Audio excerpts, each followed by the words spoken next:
আরে তোকে দেখ কত কিছু প্ল্যান আমার, তুই উঠবি না? না, শুক্রবারটা আজকে মাটি হয়ে গেল। ভাবলাম যে সকালবেলা বাপ বেটা দুজনে মিলে বসবো, আড্ডা মারবো, লুডো খেলবো, দাবা খেলবো, তাস খেলবো। তার আগে যেটা ভেবেছিলাম যে বাপ বেটা মিলে বাজারে যাব, দুটো ভালো থেকে হাঁস কিনে নিয়ে আসবো, কষিয়ে রান্না করব, আর তার সাথে ভোনা খিচুড়ি। না, কিছু হলো না, যাই আমি বাইরে চলে যাই। এই আমি উঠে গেছি তো,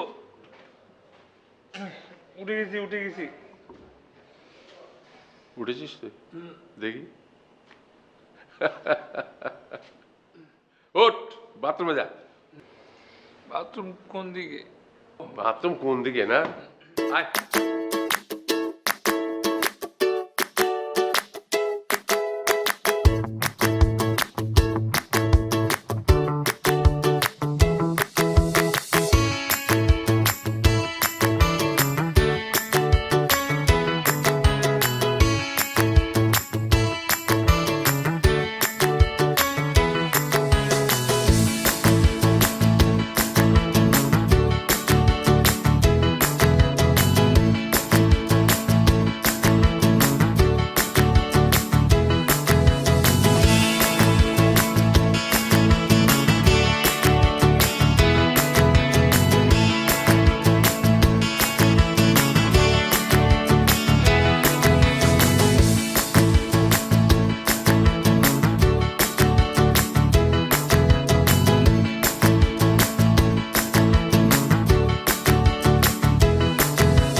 নে, দুধটা খেয়ে নে।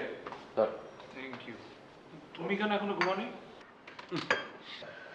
তুমি এখনো ঘুমাওনি? আরে রাতে খাওয়ার পর কমপক্ষে 1 ঘন্টা পরে বেডে যেতে হবে, নইলে তো মেদভুড়ি হয়ে যাবে। তুই কি চাস তোর বাবার মেদভুড়ি হোক? না না না, আমার বাবা তো এভারগ্রিন। তুমি এক কাজ করো, তুমি একটা জিমে জয়েন করো। তুমি তাহলে আমির খানের মতো 6 প্যাক বানাতে পারবে, তোমাকে তখন আরো সুন্দর লাগবে দেখতে। আমির খান, সালমান খান, শওয়াজনিগার, এর হলো তোদের আইডল। কিন্তু 6 প্যাক কথাটা তো হারাম হলে তোরা শুনেছিস।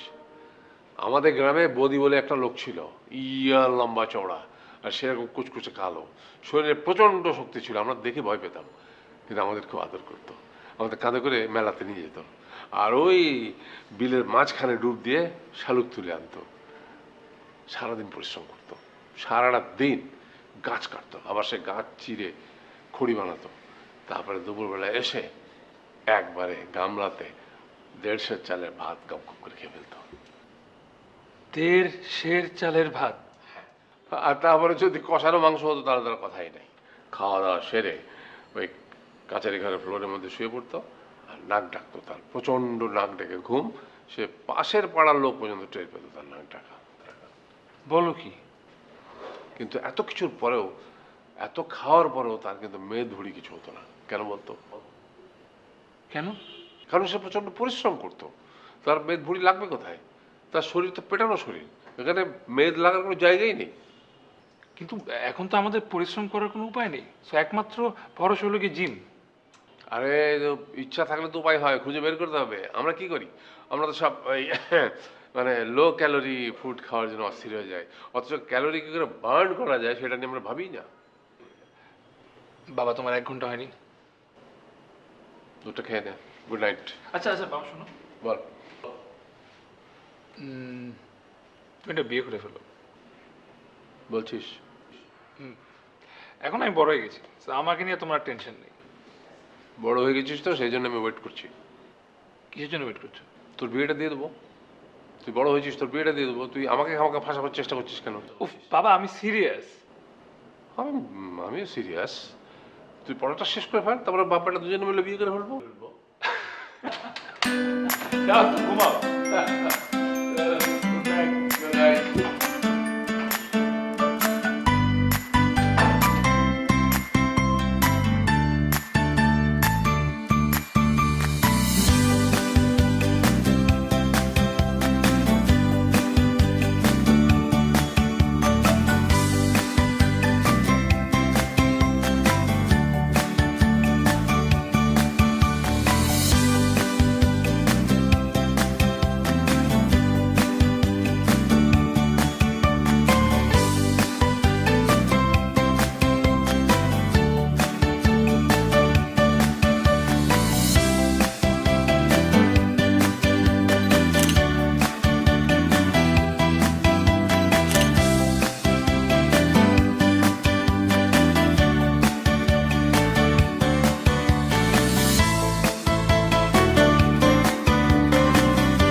Excuse me. জি বলুন। আপনার ফেসটা না খুব ফটোজেনিক, আর আপনার স্মাইলটা খুব সুন্দর, মানে খুবই সুন্দর। কেন, আমার বান্ধবীকে দেখতে অসুন্দর? না না, আমি তো ওটাই বললাম, উনি খুব ফটোজেনিক। আপনার ছবিটা দেখুন, এই যে দেখুন, এটাকে বলে মোমেন্টাম ফটোগ্রাফি, অথবা এখনকার ল্যাঙ্গুয়েজে বলতে পারেন #ক্যান্ডিড। অ্যারেঞ্জমেন্ট করে না এরকম স্মাইল পাওয়া ইম্পসিবল। আপনাকে দেখে তো একটা স্মার্ট ছেলেই মনে হয়। সরি। কারো পারমিশন ছাড়া ছবি তোলা যে একটা অপরাধ, আপনি জানেন না? দেখুন, আমি আপনার ছবি তুলতে চাইনি, আপনি আমার ফ্রেমে ঢুকে গিয়েছিলেন।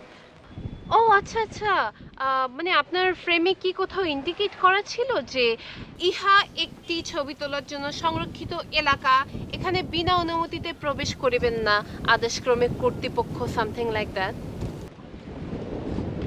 আমি একজন নেচার ফটোগ্রাফার, আমি নেচার ফটোগ্রাফি করছিলাম, আমার ফ্রেমে আপনি হুট করে ঢুকে গেলেন, আপনার স্মাইলটা আমার ভালো লাগলো, আমি ক্লিক করলাম, দ্যাট ইজ ইট। বাহ বাহ, দারুণ তো ব্যাপারটা। মানে ব্যাপারটা হচ্ছে এরকম যে আপনি বন্দুক হাতে নিয়ে আপনার টার্গেটে দাঁড়ালেন শুট করার জন্য, আর অমনি আপনার রেঞ্জে একজন এসে ঢুকে পড়লো, আর আপনি তখন কি করবেন? আপনি তার বুক বরাবর গুলি বসিয়ে দেবেন, তাই না? আপনি গায়ে পড়ে ঝগড়া করার চেষ্টা করছেন কেন? ফালতু কথা বলবেন না, স্টুপিড কোথাকার। আপনি এখন লিমিট ক্রস করছেন। মানে মানে তোর মতো একটা ফাজিল ছেলের কাছ থেকে এখন আমার লিমিট শিখতে হবে? আচ্ছা বেয়াদব মেয়ে তো। তুই বেয়াদব।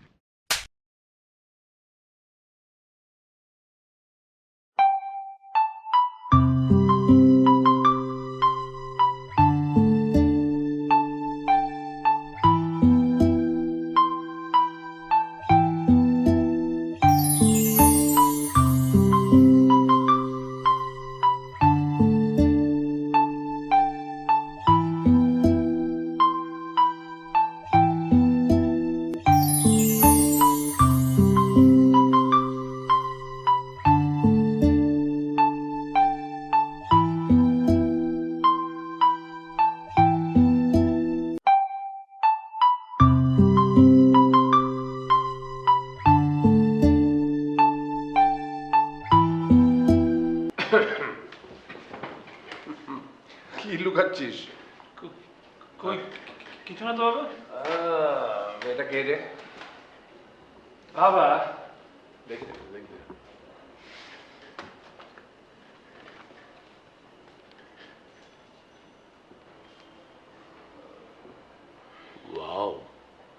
তুই তুলেছিস?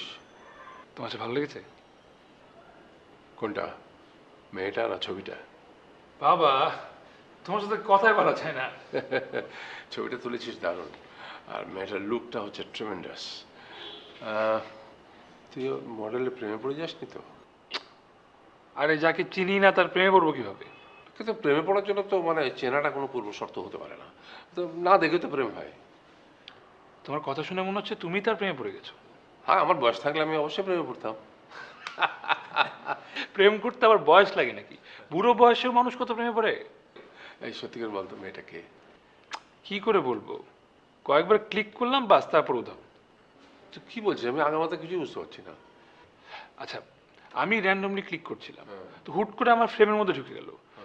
আমি তো ফার্স্টে বিশ্বাসই করতে পারছিলাম না, আমি সাটাসাট কয়েকটা ক্লিক করে ফেললাম।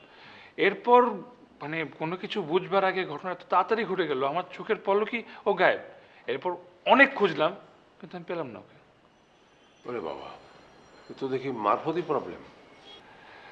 মানে চোখের সামনে জলজান্ত একটা মানুষের ফটোগ্রাফি করলাম, কিন্তু তাকে আর খুঁজে পেলাম না। এটা কি? তোর চোখ বলছে তুই এই মারফতি প্রবলেমের জট খুলতে চাচ্ছিস। অবশ্যই চাই। কিন্তু ক্যামেরাম্যান হিসেবে না, একজন পুরুষ হিসেবে।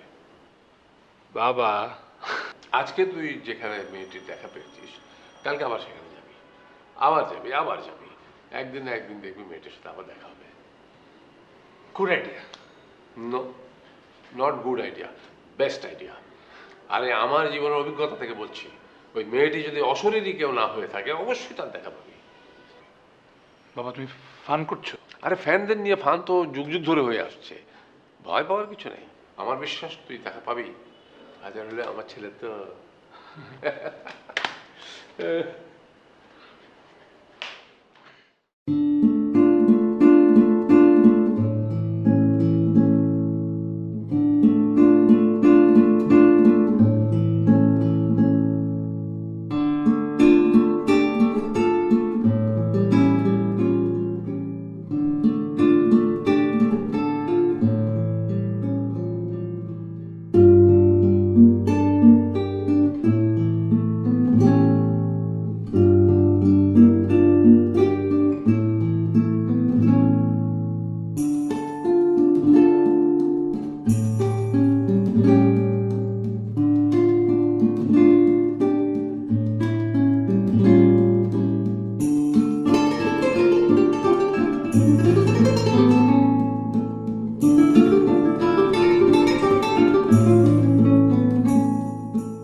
এক কাজ কর, সার্চ দিয়ে দেখ তো সিলভি আহমেদ।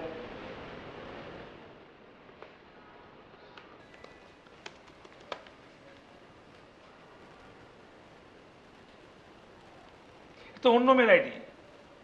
অন্য মেয়ের আইডি? তাহলে সঞ্চিতা, সঞ্চিতা লিখে একটা সার্চ দে। দেখ না বাবা।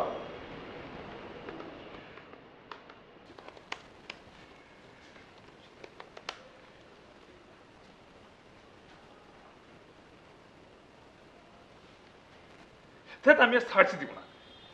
হ্যাঁ বাবা, এত ধৈর্য হারা হলে চলবে না। চণ্ডীদার 12টা বছর ধরে বসে ফেলে বসেছিল, কখন রজকিনী আসে সেই আশায়। তুই তো বেটা মাত্র 30-32টা আইডি চেক করে হাঁপিয়ে গেলি। এমন করলে চলবে? আচ্ছা এক কাজ কর, এবার একটু অন্যভাবে চেক করি। কি করবো বল? অনেক সময় দেখবি কিছু কিছু মেয়ে আছে সেই স্মার্ট, কিন্তু নামটা নানির আমলের। তো এখন কি আমার নানির নাম দিয়ে সার্চ দিব? আহা, নানির নাম দিয়ে সার্চ দিতে হবে কেন? ওই আমলের একটা নাম, ধর ফুলমতি, ফুলমতি লিখে একটা সার্চ দিয়ে দে। আমার ধারণা ফুলমতি নামে কোনো আইডি ফেসবুকেই নাই। তাহলে তাহলে একটু বেশি পুরাতন হয়ে যায়। মরিয়ম, মরিয়ম নেসা সার্চ দে, দেখ। এই মেয়ের নাম মরিয়ম নেসা? আরে বাবা, হতে পারে না, সমস্যাটা কোথায়? হয় না এরকম? তোমার সাথে মজা নিচ্ছিস? আরে বাবা, মজা নেব কেন, উপকার করতে চাইলাম। আচ্ছা যা, পছন্দ যেহেতু হইতেছেন, এক কাজ করি, মেয়ের ছবি আছে না? হ্যাঁ। মেয়ের ছবি দিয়া ফেক আইডি, একটা ফেক আইডি ক্রিয়েট করে ফেলি। Fake ID? হ্যাঁ, ফেক আইডি ক্রিয়েট করার পর মনে কর রেইন ড্রপ, অ্যাঞ্জেল অমুক, এরকম কিছু, এরকম তো বহু আছে। এরকম একটা ফেক আইডি যদি ক্রিয়েট করতে পারি, ওই মেয়ের কোনো না কোনো বান্ধবী, কোনো না কোনো বন্ধু এই ছবির নিচে ওই মেয়ের নাম লিখে একটা কমেন্ট করলো, কমেন্ট দেখলাম, নাম দেখে ফ্রেন্ড রিকোয়েস্ট, ব্যাস মামলা ঢিসমিস। না কিন্তু ফেক আইডি খুলে একটা মেল লাইফ হেল করে দিব? হেল করার কি আছে এখানে? ফেক আইডি হয় না মানুষের, হতেই তো পারে। খেয়ে তো আর ফেলছি না, খেয়ে কি আইডি একটা। না কিন্তু পুরো ব্যাপারটা খুব আনএথিক্যাল সুজাত। ওকে মিস্টার এথিক্যাল বয়, তাহলে তুই বল কি করবি? আমি জানি না আমি কি করব। ও মা, পছন্দ করলি তুই, প্রেম করবি তুই, বুদ্ধি দিলাম হয় না পছন্দ, আবার তুই নিজেও জানিস না। দেখ ক্যামেরা নিতে তাহলে সারা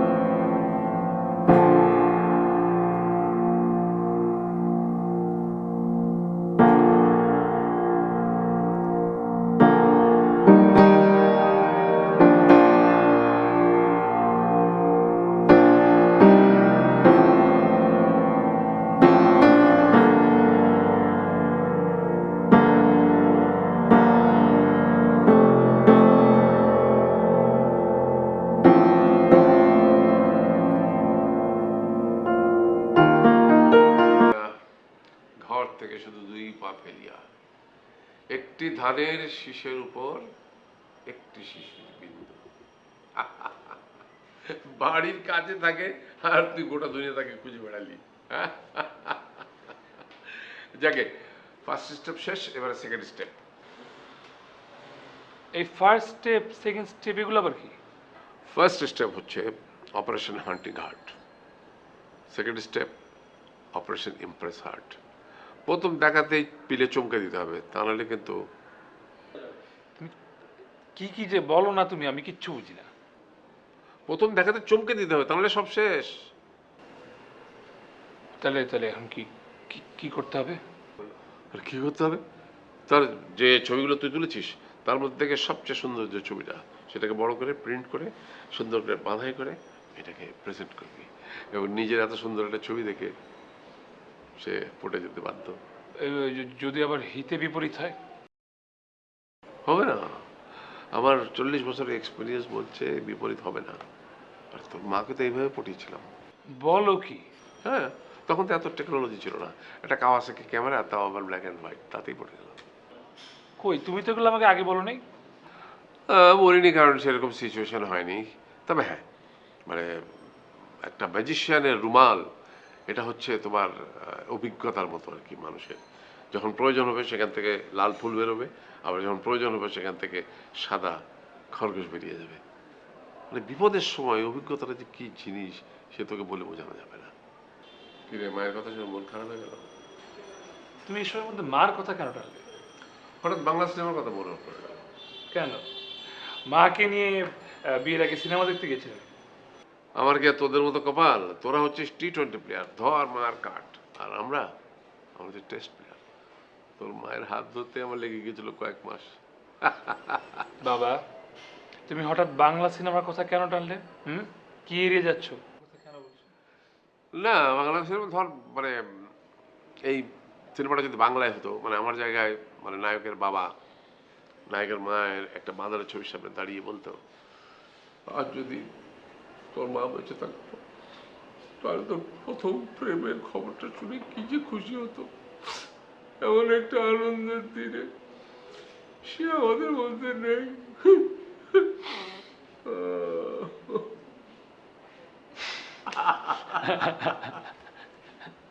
বলে না বল, হ্যাঁ।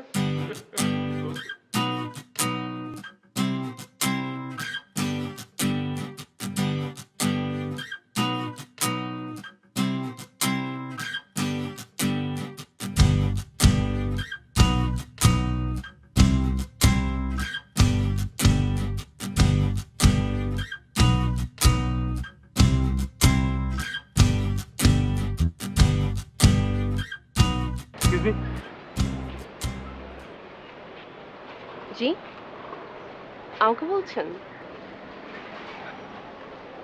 আমি নিবিড়। আম,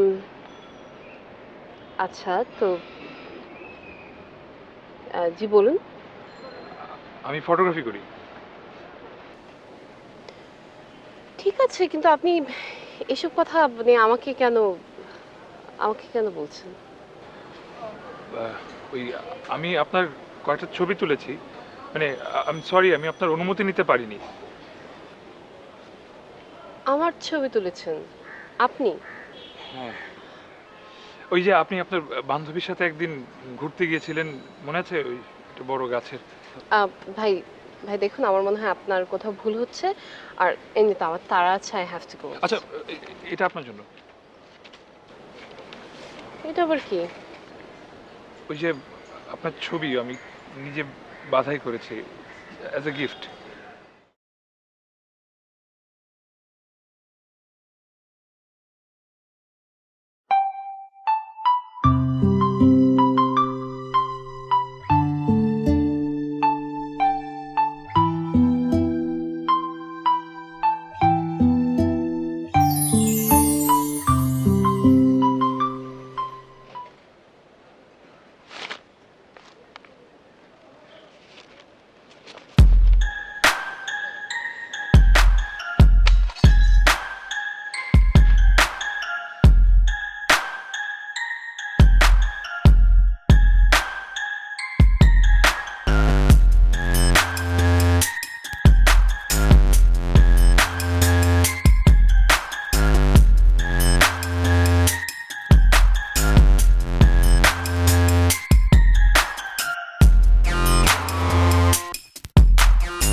অনেকদিন আগে একটা সিনেমা দেখেছিলাম, লেডি কমান্ডো।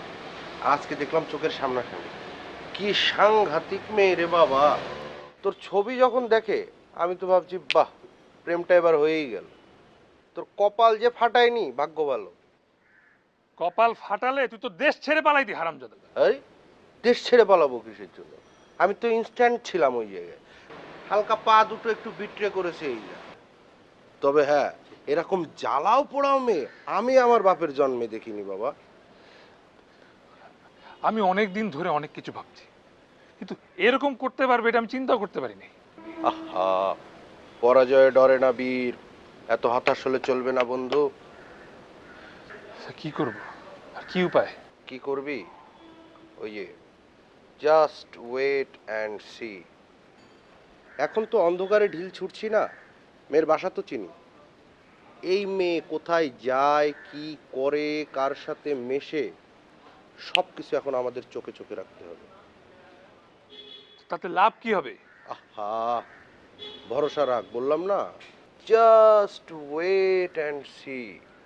দেখ, কিছু দেখা যায়?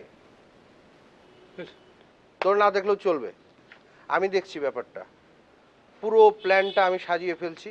এ প্রেম হবে।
হ্যালো, কি সমস্যা?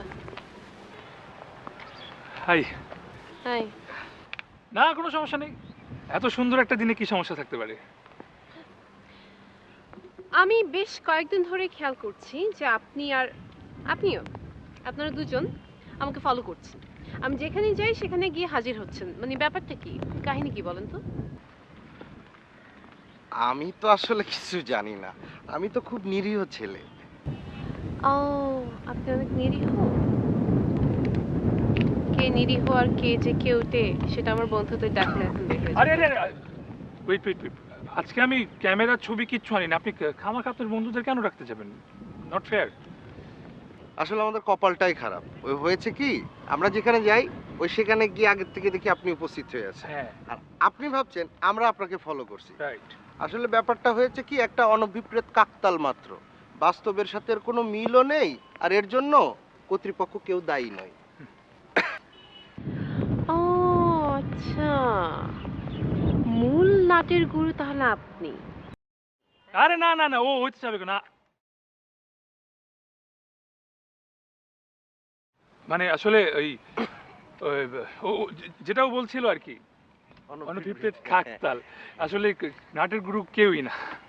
তাহলে এখন যান, সোজা রাস্তা মাপেন, না তো কিন্তু ওদেরকে ডাকতে বাধ্য হবো।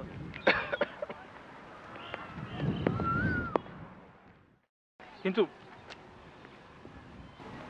আমার একটু কথা ছিল। কি কথা? অনেক কথা, অনেক অনেক কথা। আচ্ছা বলুন, কি বলতে চান? আহ, এখানে মানে আসলে অনেক কথা তো, অনেক সময় লাগবে বলতে। এভাবে বলা যাবে না এখানে।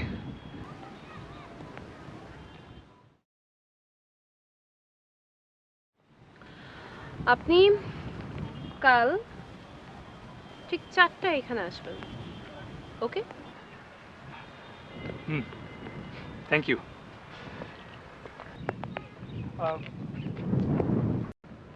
Last, happy birthday.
ওয়ালাইকুম সালাম।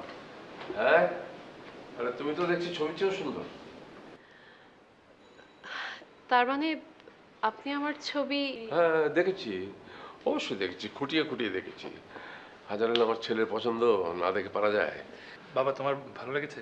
সব কথা কি মুখে বলতে হয় নাকি? হ্যাঁ শোনো মা, ওকে কিন্তু তোমাকেই সামলে রাখতে হবে। ওর কাণ্ড জ্ঞান বলে কিছু নেই। আমি যা কিছু শিখেছি সব বাবার কাছ থেকে শিখেছি। বলতে পারো আমি আমার বাবার একটা কালার ফটোকপি। তার মানে কি দাঁড়ালো? তার মানে আমার কাণ্ড জ্ঞান নেই বলে ওরও কাণ্ড জ্ঞান নেই। কিরকম ফাজিল হয়েছে দেখেছো? আরে অতিথির সামনে কিভাবে কথা বলতে হয় সেটা পর্যন্ত শিখে নেই। আমি শুধু শুধু তোমাকে অতিথি বললাম, আরে তুমি তো এখন আমাদের ঘরের মানুষ হয়ে গেছো। জি, দোয়া করবেন। তা এখন বলো কি খাবে? কিছু খাবো না, গল্প করতেই ভালো লাগছে। আরে খেতে খেতে গল্পটা তো জমবে ভালো। অবশ্য তোমাকে নিজে হাতে বানিয়ে নিতে হবে, আমরা বাপ বেটা দুজনে ব্যাচেলার। আপনি অস্থির হবেন না, আমার খিদে লাগলে আমি নিজেই বলবো। বাবা কিন্তু দারুণ পাস্তা মানে একবার খেলে জীবনও ভুলবে না। তাই? হ্যাঁ, আর ও কিন্তু পাস্তা বানাতে দারুণ হেল্প করতে পারে। বাহ, তাহলে তো পাস্তা খেতেই হয়। হ্যাঁ হ্যাঁ, ঠিক আছে, তার আগে কি খাবে বলো, কারণ পাস্তা বানাতে তো সময় লাগবে। আগে গল্প করি, আড্ডা দেই, তারপর কিছু খাওয়া যাবে, অসুবিধা নেই। যাক, তাহলে এবার আমার কপালে কিছুটা বিশ্রাম জুটবে। হুম, ঠিক আছে, তোমরা বসে গল্প করো, আমি একটু পাস্তাটা বানিয়ে নিয়ে আসি ততক্ষণ। আমি হেল্প করতে আসবো? No thanks. হাই, তুই কি আসলে পাস্তা পছন্দ করিস নাকি আমাকে পাম মেরে এখান থেকে সরিয়ে দিচ্ছিস? বাবা কই এর আগে তো কোনোদিন শুনিনি তুই আমার পাস্তা এত পছন্দ করিস। আহ, চলুন, আমি আপনাকে হেল্প করছি। আরে না না, বসো বসো, তোমার বসে গল্প করো, আমি যাই। শোনো, এই বয়সে তো আমার অভিজ্ঞতা আছে, বড়দের সাথে বসে গল্প করলে বিরক্ত হওয়া ছাড়া কোনো পথ নেই। বাস।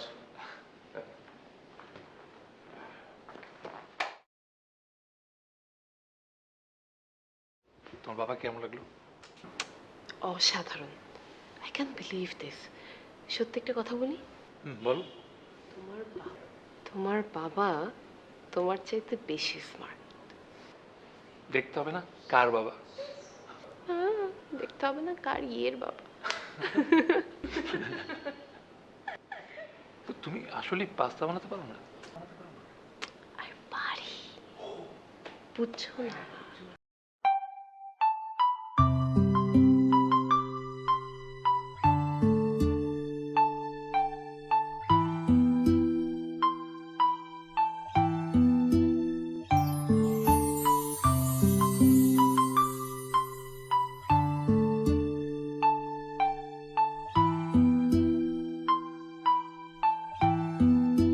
জানি তুমি আসবে তো ফিরে আবারও, চেতনায় এমন করে বাসবো ভালো তোমার ইচ্ছে মতো, জ্বালাবো না আর আমি, বদলে যাব, জ্বালাবো না আর আমি, বদলে যাব।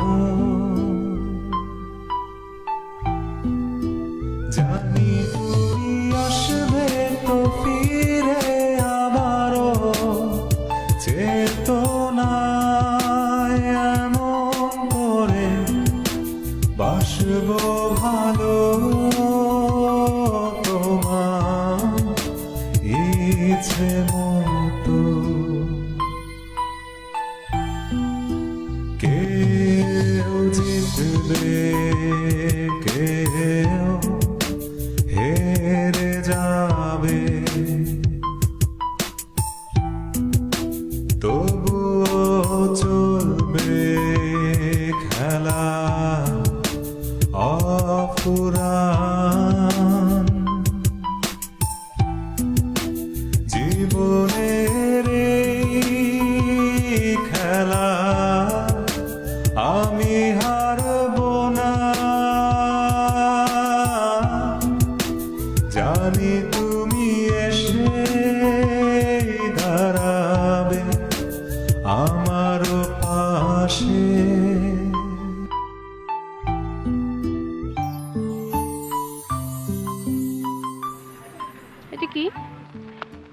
গেস করো।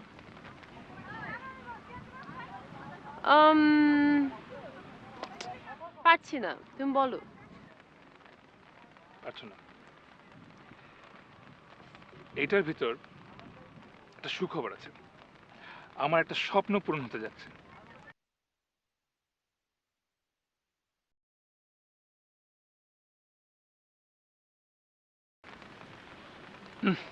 হয় না?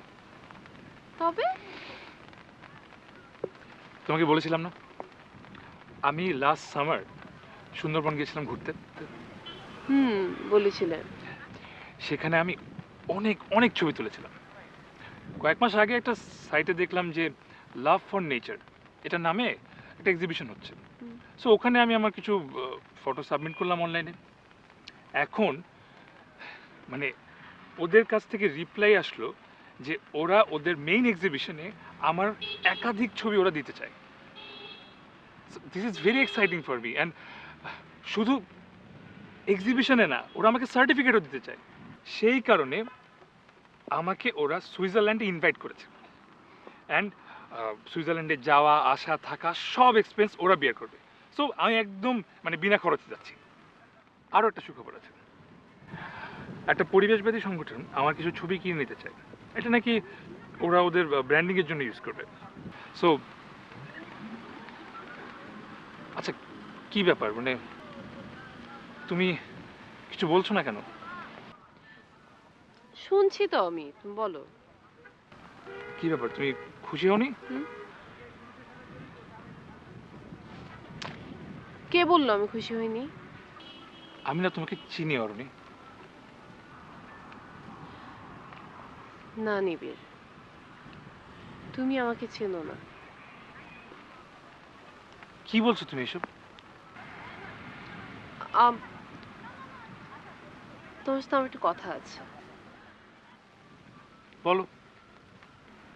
আমার আসলে কথাগুলো তোমাকে অনেক আগেই বলা উচিত ছিল। আমি লেট করে ফেলেছি। হ্যাঁ, তো এখন বলো। তো বলো, এখন বলো। আমি আমি চাই না তুমি এক্সিবিশনে যাও। মানে?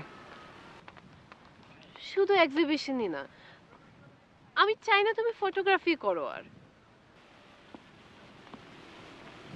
অরুণী, তোমার কি মাথা ঠিক আছে? দেখো নিবিড়, তুমি যদি আর বাকি 10 জনের মতো শখে ফটোগ্রাফি করতে চাও তাহলে আমার কোনো প্রবলেম নেই, তুমি করতে পারো। কিন্তু কিন্তু তোমার যদি ফটোগ্রাফি নিয়ে কোনো ফ্যাসিনেশন থাকে বা তুমি যদি প্রফেশন হিসেবে নিতে চাও তাহলে আমার আপত্তি আছে। কি আপত্তি আছে তোমার? আরে বাবা, ছবি তোলার জন্য তো এখন সবার কাছে স্মার্টফোনই থাকে, মানে ডিএসএলআরই কেন লাগবে? আর তুমি ছবি তুলতে কোনো এক্সিবিশনে যেতে পারবে না, এটাই আমার শেষ কথা। অরুণী, তুমি খুব ভালো করে জানো ফটোগ্রাফি আমি কতটুকু পছন্দ করি। হ্যাঁ আমি জানি, কিন্তু আমি পছন্দ করি না। দেখো তুমি তুমি তুমি কতবার আমার ছবি তুলতে চেয়েছো, রিকোয়েস্ট করেছো, কিন্তু আমি কিন্তু কখনো আমার ছবি তুলতে দেইনি। আমি সবসময় তোমাকে এড়িয়ে গিয়েছি। তুমি তুমি হয়তো নোটিস করোনি। আর এই কারণেই প্রথমবার ওই ফটো ফ্রেমটা আমি ভেঙে ফেলেছিলাম, তোমার মনে আছে? মনে আছে। এখন আমি এটাই জানতে চাচ্ছি, কারণটা কি? আমি তোমাকে আজকে বলতে পারবো না। না, তুমি আজকে বলবা এবং এক্ষুনি বলবা। ও প্লিজ, আমার সাথে জেদ করো না তো। ফাইন।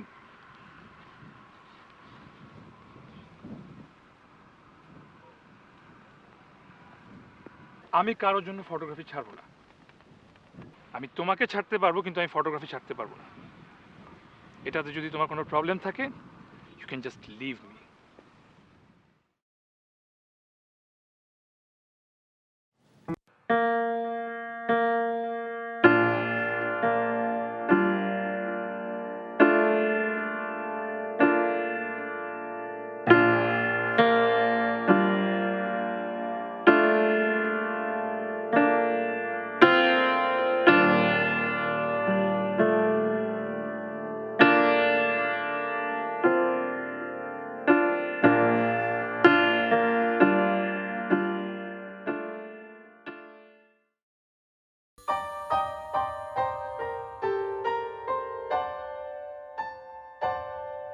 শুরুটা তো এমন করে করিনি,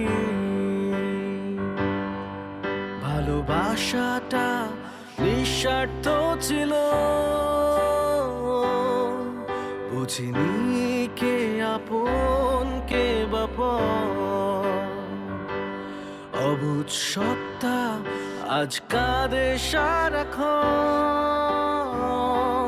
হয়তো বা বদলেছি আমি, নিজেকে খুঁজে ফিরি প্রতি রাতে, কেউ জানতে পারে না কখনো মনটা পড়ে আছে সে সময়ে। আমি নতুন ভোরে অপেক্ষায়, আমি নতুন ভোরে অপেক্ষায়।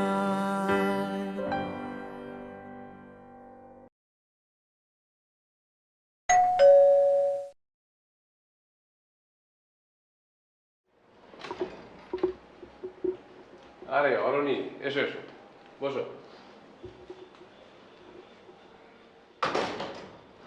নিবিড় আছে? ও তো সকালে বেরিয়ে গেছে, তোমার সাথে কথা হয়নি? আমি আজ আসলে আপনার সাথে কথা বলতে এসেছি। আপনি আমার সাথে কথা বলবেন? What a great.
তোর সাথে আমার একটা জরুরি আলাপ ছিল।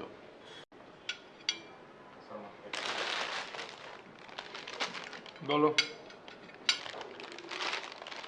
এভাবে তো সংসার চলে না। কিভাবে? এই যে ব্যাচেলার জীবন, এক হাতে আর কত কাজ করা যায়। তো এখন কি করতে চাচ্ছ? আমি জানি না তুই এই বিষয়টাকে কেমনভাবে নিবি। তুমি যেভাবে বলবা সেভাবে নিব, বলো।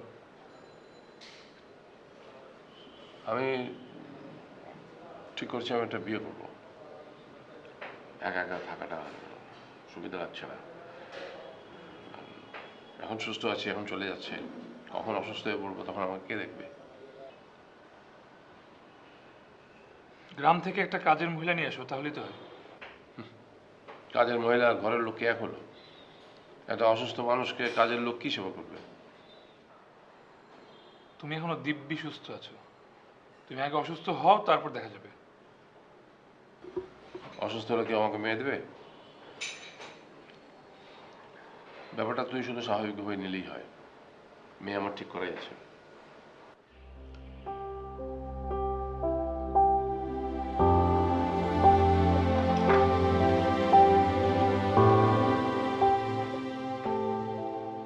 আমি বিয়ে করছি, এটা কিন্তু ফাইনাল।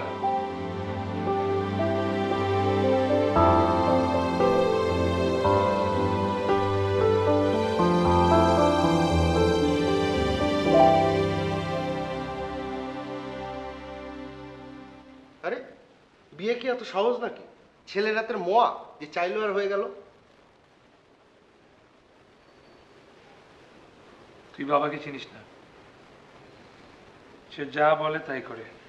তাহলে এতদিন বিয়ে করেনি কেন? যখন বয়স ছিল তখন বিয়ে করেনি, আর এখন কি এমন হলো যে তাকে বিয়ে করতে হবে?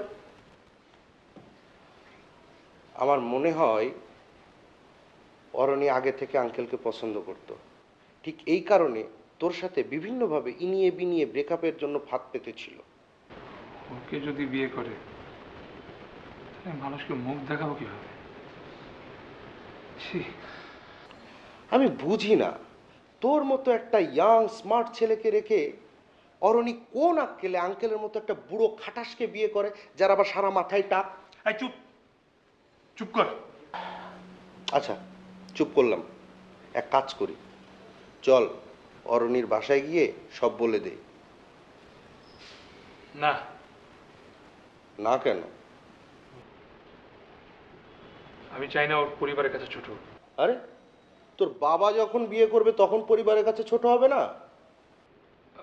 আমি মানলাম যে আমাদের আমাদের মান অভিমান চলছিল, রাগ চলছিল। হ্যাঁ, আমি হয়তো একটু বেশিই বলে ফেলছি, কিন্তু তাই বলে এরকম একটা ডিসিশন নিয়ে নেবে? শোন, এত ভেঙে পড়িস না, একটা ব্যবস্থা হয়েই যাবে। আর আমি তো আছি, এত দিন ধরে তোর এই ব্যাপারটার সাথে জড়িত, একটা ব্যবস্থা আমি করেই ফেলবো।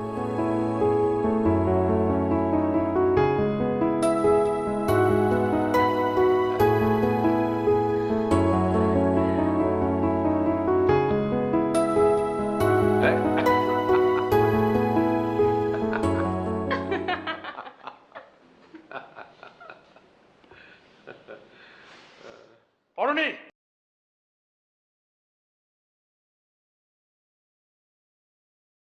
হাতের চাবি থাকলেই চুপচাপ ঘরে ঢুকতে হবে না? ননসেন্স। এই মেয়ে, তুমি এক্ষুনি আমার ঘর থেকে বেরো, আর কখনোই বাড়িতে আসবে না। বেরো। কার সামনে দাঁড়িয়ে চিৎকার করছিস? ও তোর কি হয় জানিস? আর একটা কথা না বলে চুপচাপ উপরে চলে যা।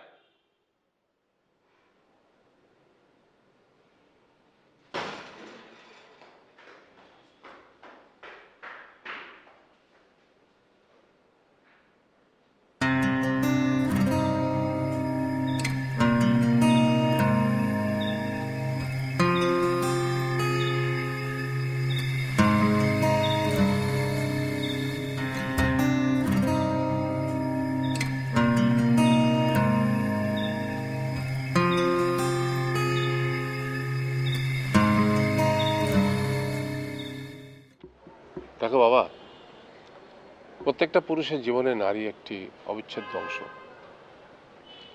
মহাসম্পদ। যত্ন না নিলে সেই সম্পদ নষ্ট হয়ে যায়, অযত্নে ফেলে রাখলেও ধীরে ধীরে সম্পদ একসময় ধুলায় বিলীন হয়ে যায়। আমি একসময় প্রফেশনাল ফটোগ্রাফি করতাম, এবং তখন আমার লক্ষ্য ছিল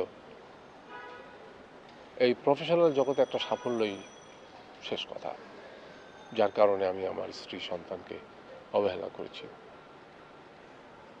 আর সেই অবহেলার কারণে তোমার মায়ের শরীরে ধীরে ধীরে হেপাটাইটিস বি করলো।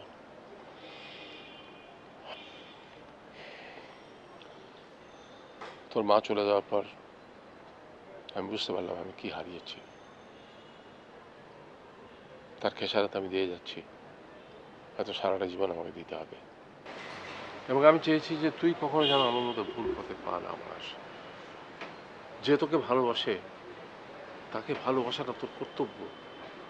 তার ভালো লাগা, তার মন্দ লাগা, এই এই ব্যাপারগুলোকে গুরুত্ব দিয়েই তো জীবনে শান্তি আসবে, সুখ আসবে।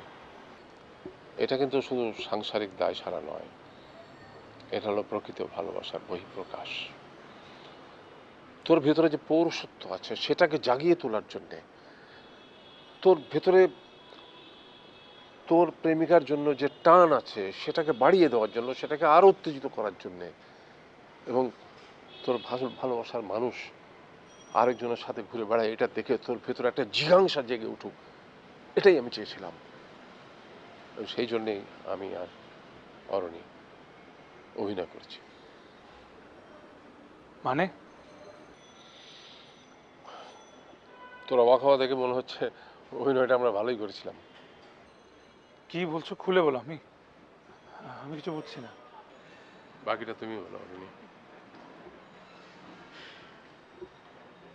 আমি যখন বারবার তোমাকে বলে এত বুঝিয়ে ব্যর্থ হলাম, তখন বাধ্য হয়ে আঙ্কেলের কাছে এলাম, আর আঙ্কেল আমাকে সাহায্য করলেন।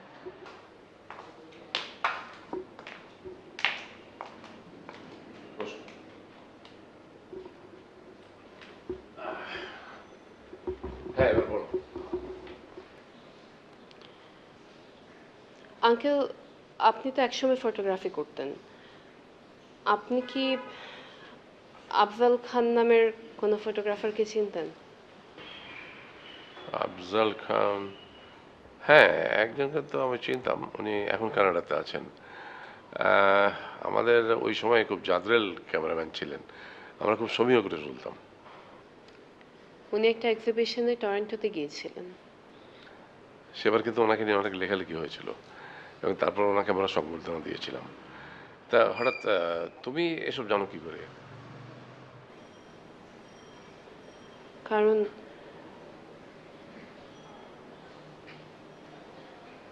কারণ আমি ওনার মেয়ে ছিলাম। বলো কি, তুমি আফজল ভাইয়ের মেয়ে? সে এক্সিবিশনে গিয়ে একজন মেক্সিকান সাংবাদিকের সাথে তার পরিচয় হয়। সে পরিচয় থেকে প্রেম, প্রেম থেকে বিয়ে। আমার বয়স তখন কত, 2.5 বছর। মেয়ের নিজের মেয়ের ওই কচি মুখটার দিকে তাকিয়েও তিনি আর ফিরে আসেননি। তখন থেকে আমি আমার মায়ের কাছেই মানুষ। বলো কি, এত কিছু তো আমি জানতাম না। আঙ্কেল, আমি চাই না নিবিড় ফটোগ্রাফি করুক, ইভেন ও কোনো এক্সিবিশনেও যাক। না, এই একই ব্যাপার যে অন্যের ব্যাপারেও ঘটবে এটা ধারণা করা তো ভুল। আমি জানি, আমি জানি আপনি কি বলছেন। Your right, your absolutely right. কিন্তু আঙ্কেল, আমি চাই না সে এমন কিছু করুক যে প্রতিনিয়ত আমি ভয়ে থাকি, বা আমার অতীত বারবার আমাকে রক্তাক্ত করুক। আমি তোমার কষ্টটা বুঝতে পারছি মা। আমার মনে হচ্ছিল যে তোমার সাথে বোধহয় নিবিড় বেশ ঝগড়াঝাটি করেছে আর কি। আমাকে কিছু বলেনি, তবে আমি ভাবছিলাম যে নিশ্চয়ই ঠিকঠাক হয়ে যাবে, কিন্তু এখন তো বুঝতে পারছি যে ইটস মোর দ্যান কমপ্লিকেটেড। এমনকি নিবিড় আমাকে এটাও বলেছে যে সে নাকি আমাকে ছেড়ে দেবে, তবু ফটোগ্রাফি ছাড়বে না। আঙ্কেল, আপনি বলুন আমি কি করব? আসলে জীবন সম্পর্কে জানার বয়স বা সুযোগ কোনোটাই তার হয়নি, এই জন্যই এসব কথা বলেছে। কিন্তু আমি ওকে অনেক বুঝিয়েছি, আমি বারবার ওকে বলেছি। ও আমার সাথে খুব খারাপ বিহেভ করছে। দেখো, আমি তো একসময় ফটোগ্রাফি করতাম। একজন ফটোগ্রাফারের যন্ত্রণা আমি খুব ভালো করে বুঝি। খাওয়া নেই, দাওয়া নেই, নিজের জীবন বিপন্ন করে একটা ফটোর পিছনে ঘুরে বেড়ানো, মানে এই যে কি একটা দারুণ নেশা, এটা তো বলে বোঝানো যাবে না। যাই হোক, আমি চেষ্টা করব নিবিড়কে বোঝাতে। আমি তাকে এটুকুই বলার চেষ্টা করবো যে দেখো, জীবনের সুখের কারণে অনেক সময় একটা কঠিন নেশা ত্যাগ করলেও করতে হয়। কিন্তু ও তো এখন আমাকে সহ্যই করতে পারে না। আমি জানি তাকে কি করে ফেরাতে হবে। কিভাবে? এখন আমি তোমাকে কিছু কথা বলবো, এগুলো তোমাকে অক্ষরে অক্ষরে পালন করতে হবে। প্লিজ আপনি বলুন, আপনি আপনি যা বলবেন আমি তাই করব।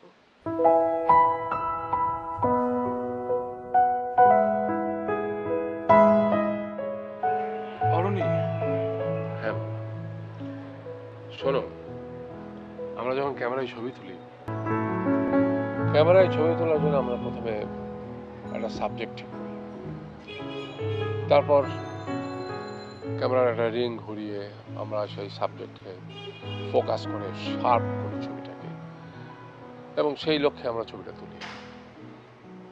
কিন্তু নিশ্চয়ই তুমি জানো যে একটি ক্যামেরার একটা ফ্রেমের মধ্যে অনেক রকম উপাদান থাকে, তার মধ্যে সাবজেক্ট আছে, অবজেক্ট আছে। তোমাকে লক্ষ্য স্থির করতে হবে যে কোনটা তোমার সাবজেক্ট, এবং সেই সাবজেক্টটাকে গুরুত্ব দিয়ে সেটাকে ফোকাল পয়েন্ট বানিয়ে সেটার লক্ষ্যে তোমাকে চলতে হবে। তবেই একটা মানুষের জীবনে সাফল্য আসে। আশা করি তুমি ব্যাপারটা বুঝতে পেরেছিস। oh, I'm sorry. I'm very sorry, Arni.